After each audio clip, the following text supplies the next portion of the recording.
മഴത്തോര് മുൻപിലെ പുത്തൻ പ്രമോ വിശേഷത്തിലേക്ക് ഏവർക്കും സ്വാഗതം. പ്രമോ ഇഷ്ടപ്പെടുവാണെങ്കിൽ സബ്സ്ക്രൈബ് ചെയ്യണേ, സപ്പോർട്ട് ചെയ്യണേ. അങ്ങനെ വൈജിയെടുത്ത് ബാലേന്ദ്രൻ പറയുകയാണ്, നീ കുക്കുംബർ എടുത്തുകൊണ്ട് വന്നു കഴിഞ്ഞാൽ ആ കൊണ്ടുവരുന്ന പ്ലേറ്റ് വെച്ച് നിൻ്റെ തലമണ്ട അടിച്ച് ഞാൻ പൊട്ടിക്കും, അതിനൊരു മാറ്റമില്ല എന്ന് പറയാണ്. ഇത് കേൾക്കുമ്പോഴത്തേക്ക് വൈജ ദേഷിച്ചങ്ങ് ഇറങ്ങി പോവുകയാണ്. അലീനയാണെങ്കിൽ ബാലേന്ദ്രൻ്റെ അടുത്ത് ചോദിക്കുക, എന്താ സാർ ഇതൊക്കെ? അപ്പോഴത്തേക്ക് നീ മിണ്ടല്ലെന്നും പറഞ്ഞ് ദേഷിച്ച് ബാലേന്ദ്രൻ കഥവ് അങ്ങ് വലിച്ചടയ്ക്കുകയാണ്. ഇത് കണ്ടപ്പോഴത്തേക്ക് അലീനയ്ക്ക് വളരെ വിഷമാവുക. അലീന നേരെ വന്നത് മുത്തശ്ശിയുടെ അടുത്താണ്. മുത്തശ്ശിയുടെ അടുത്ത് വന്നപ്പം തന്നെ എന്തോ ഒരു കിളി പോയ രീതിയിലാണ് മുത്തശ്ശി എടുത്തിട്ട് വന്നിട്ട് ഞാൻ എന്തോ ആലോചിച്ചുകൊണ്ടാണല്ലോ ഇങ്ങോട്ട് വന്നത്, എന്താണെന്ന് മറന്നു പോയല്ലോ. അപ്പോൾ മുത്തശ്ശി ചോദിക്കുന്നത്, എന്താ കുഞ്ഞേ ഇത്? ഞാൻ എന്തോ എടുക്കാനായിട്ടാണ് വന്നത്, പക്ഷെ എന്താണെന്ന് മറന്നുപോയി. പിന്നെ നീ എന്തിനാ ബാഗിൽ തപ്പുന്നത്? എന്താണെന്നും പറഞ്ഞാൽ ബാഗിൽ തപ്പുന്നത്? അത് ബാഗ് തപ്പുമ്പോൾ ഓർമ്മ വന്നാലോ എന്ന് പറയുകയാണ്. നീ എന്താ കുഞ്ഞെ ഇപ്പോഴേ അങ്ങ് തല പുകഞ്ഞ് ആലോചിക്കുന്നത്? നിനക്ക് കുടുംബമില്ല, കുട്ടികളില്ല, പിന്നെന്താ നീ ഇപ്പോഴേ ഇങ്ങനെ എന്ന് മുത്തശ്ശി ചോദിക്കുകയാണ്. അതിനൊക്കെ വലിയ കഷ്ടമായി എൻ്റെ അവസ്ഥ. ഇവിടെ തന്നെ നോക്ക്, ഇതുവരെ കൃഷ്ണമോൾ എന്നോട് സംസാരിക്കാൻ, ഇപ്പം അവളും എന്നോട് സംസാരിക്കത്തില്ല. ഞാൻ എന്തോ വലിയ തെറ്റ് ചെയ്ത പോലെ എല്ലാവരും എന്നെ ഒറ്റപ്പെടുത്തിയാണ്. ഞാൻ എന്തോ വലിയ തെറ്റ് ചെയ്ത പോലെയാണ് എല്ലാവരുടെയും പെരുമാറ്റം. എപ്പോൾ നോക്കിയാലും അമ്മയും 3 മക്കളും കൂടെ ചർച്ച. പിന്നുള്ളൊരു സാറാണ് ബാലേന്ദ്ര സാറ്. എപ്പോൾ ദേഷിക്കും, എപ്പോൾ സ്നേഹിക്കുമെന്ന് നമുക്ക് ചിന്തിക്കാൻ കൂടി വയ്യ എന്ന് അലീന പറയാണ്. അപ്പോൾ മുത്തശ്ശി പറയാണ്, നിന്നോട് അവനങ്ങനെ ദേഷിക്കാറില്ലല്ലോ, നിനക്ക് ചോദിച്ചൂടെ എന്താ കാര്യമെന്ന്? അപ്പം അലീന പറയാണ്, അതൊന്നും പറയാൻ പറ്റത്തില്ല, ചിലപ്പം ദേഷിക്കും. പിന്നെ എനിക്ക് ആ കാര്യം എന്താണെന്ന് ചോദിക്കാനുള്ള ധൈര്യവും ഇല്ല എന്ന് മുത്തശ്ശിയോട് അലീന പറയാണ്. അലീന മുത്തശ്ശിയോട് ചോദിക്കുകയാണ്, ഞാനൊന്ന് ചോദിച്ചോട്ടെ, സാറിൻ്റെ ഭാഗത്ത് തെറ്റ്?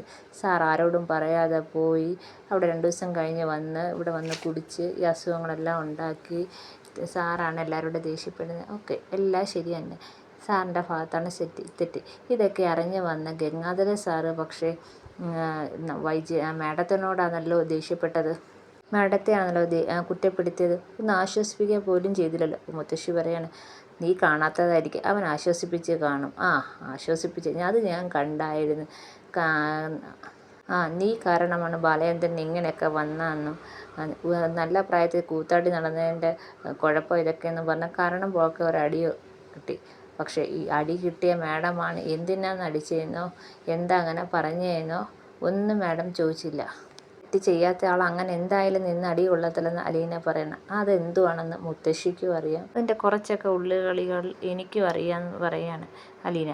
ഇതൊന്നും അറിയാതെ ആട്ടം കാണുന്ന ആ 3 മക്കൾ മാത്രമാണെന്ന് അലീന പറയാണ്. അവർക്കാണ് സംശയം, അച്ഛൻ്റെ കൂടെ നിൽക്കണോ അമ്മയ്ക്ക് കൂടെ നിൽക്കണോ എന്നുള്ള ഒരു സംശയമുള്ളത്. ഇതൊക്കെ പറഞ്ഞുകൊണ്ട് അലീന അങ്ങ് പോവുകയാണ്. അപ്പോൾ ഇതൊക്കെ ആലോചിച്ചുകൊണ്ട് നമ്മുടെ മുത്തശ്ശി ഇങ്ങനെ കിടക്കുകയാണ്. ഭയങ്കര വിഷമത്തോടെയും കണ്ണൊക്കെ തുടയ്ക്കുന്നുണ്ട്. മുത്തശ്ശി ഇങ്ങനെ കിടക്കുകയാണ്. പിന്നെ കാണിക്കുന്നത് നമ്മുടെ വൈജയന്തിയാണ്. വൈജയന്തി ഇങ്ങനെയൊക്കെ പറയുന്നെങ്കിൽ വൈജയന്തിക്ക് നല്ല വിഷമമുണ്ട്. ഉറങ്ങാതെ അങ്ങോട്ടും ഇങ്ങോട്ടും നടക്കുകയാണ്. പിന്നെ ഒന്ന് പകുതി വരെ സ്റ്റെയർ ചെയ്ത് ബാലേന്ദ്രനെ ഒന്ന് നോക്കാമെന്നും പറഞ്ഞ് പോകുന്നുണ്ട്. പിന്നെയും തിരിച്ചിറങ്ങി വരുന്നുണ്ട്. താഴെ ഇറങ്ങി വന്ന് പടിയുടെ താഴെ ഇങ്ങനെ കുത്തിയൊക്കെ ഇരിക്കുന്നുണ്ട്. വൈജയന്തിക്ക് നല്ല വിഷമമുണ്ട് ബാലേന്ദ്രൻ ഇങ്ങനെ പെരുമാറുന്നുണ്ട്. കാരണം എന്തെന്ന് വൈജയന്തിക്ക് അറിയത്തില്ലല്ലോ. ഈ സമയത്ത് ബാലേന്ദ്രൻ അവിടെ വിഷമിച്ചിരിക്കുകയാണ്. രേവതിയും അലീനയും കൂടെ സംസാരിക്കുന്ന വോയിസ് വീണ്ടും വീണ്ടും കേട്ടുകൊണ്ടിരിക്കുകയാണ്. അപ്പോഴത്തേക്ക് വീണ്ടും നമ്മുടെ ബാലേന്ദ്രൻ അങ്ങനെ ദേഷ്യം വരികയാണ്. പിന്നെ ഗംഗാധരൻ പറഞ്ഞത് അവൾക്ക് ആ നല്ല പ്രായത്തിലൊരു തെറ്റ് പറ്റിപ്പോയ ആ കാര്യമെല്ലാം ഇങ്ങനെ ആലോചിച്ചുകൊണ്ടിരിക്കുകയാണ്. റിവോൾവർ അപ്പോഴത്തേക്ക് പഴയ പോലെ റിവോൾവറൊക്കെ ബാലേന്ദ്രൻ എടുക്കുന്നുണ്ട്. ആ സമയത്താണ് ഗോവർദ്ധൻ വിളിക്കുന്നത്. എന്നിട്ട് പറയാണ്, ചേട്ടാ നമ്മുടെ പർച്ചേസിങ്ങിൻ്റെ സമയമായിട്ടുണ്ട്, സൂററ്റിലും ബോംബെയിലും ഒക്കെ പോകണ്ടേ, ഇപ്പം തന്നെ താമസിച്ച് നാളെ തന്നെ പോയാലോ? അപ്പം ബാലേന്ദ്രൻ പറയുന്നത്, നാളെ ഒരു ദിവസത്തേക്ക് അങ്ങ് അടച്ചിട്, ഷോപ്പുകളെല്ലാം അടച്ചിടാൻ പറയാണ്. ഒരാഴ്ചത്തേക്ക് അല്ലെങ്കിൽ നാളെ ഒരു ദിവസത്തേക്കോ എന്ന് ചോദിക്കുന്നത്, അല്ല ഒരാഴ്ചത്തേക്ക് അങ്ങ് അടച്ചിട്ടു.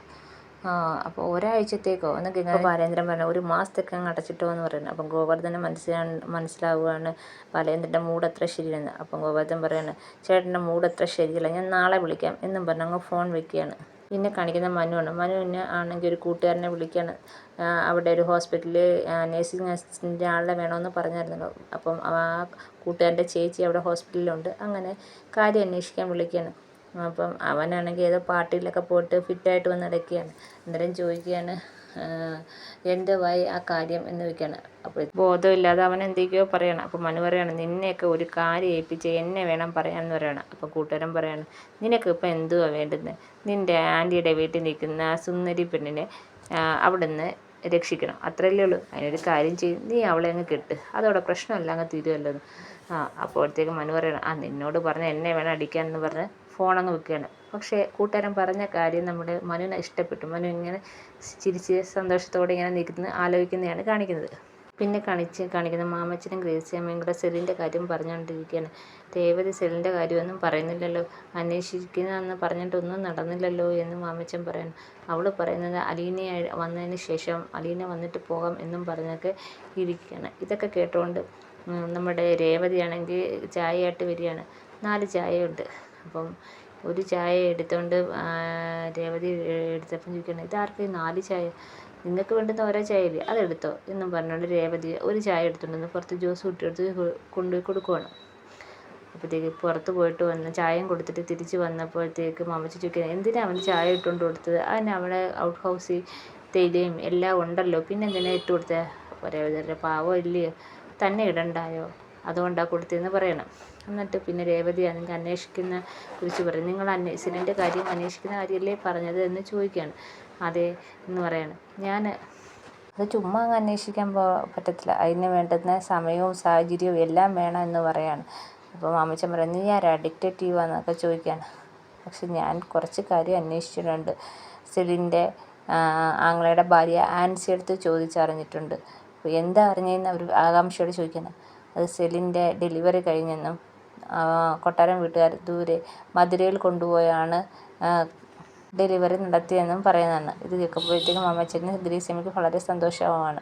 7 മാസം വരെ ആരോടും അറിയിക്കാതെയാണ് സെലിൻ കൊണ്ടുനടന്നത്. പിന്നെ അതിന് അബോർഷൻ ചെയ്യാൻ പറ്റാത്തതുകൊണ്ട് 2 മാസം വീട്ടുകാരറിഞ്ഞ് കൊണ്ടുനടന്നു. അതിനുശേഷം മധുരയിലേക്ക് കൊണ്ടുപോയി പ്രസവം നടത്തി.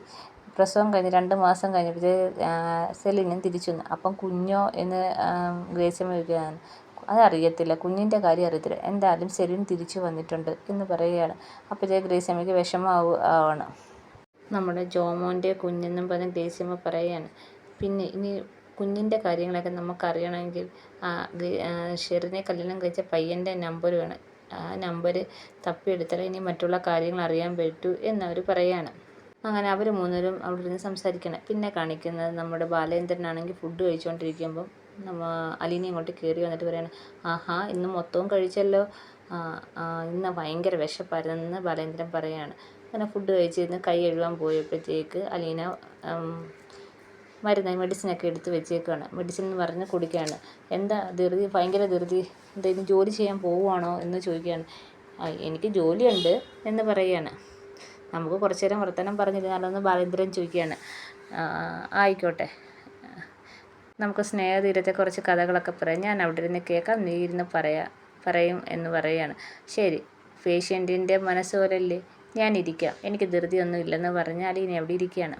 അപ്പോൾ ചോദിക്കുകയാണ്, റിജിത്ത് അമ്മയും കുഞ്ഞിരാമയും തമ്മിൽ എങ്ങനെയാണ് അടുപ്പമുള്ളത് എന്ന് ചോദിക്കുകയാണ്. അപ്പോൾ ഇത് കേൾക്കുമ്പോൾ വിഷമിച്ചിരിക്കുന്ന അലീനയും കാണിച്ചുകൊണ്ടാണ് ഇന്നത്തെ എപ്പിസോഡ് തീരുന്നത്. എല്ലാവർക്കും ഇഷ്ടപ്പെട്ടെങ്കിൽ സബ്സ്ക്രൈബ് ചെയ്യണേ, സപ്പോർട്ട് ചെയ്യണേ.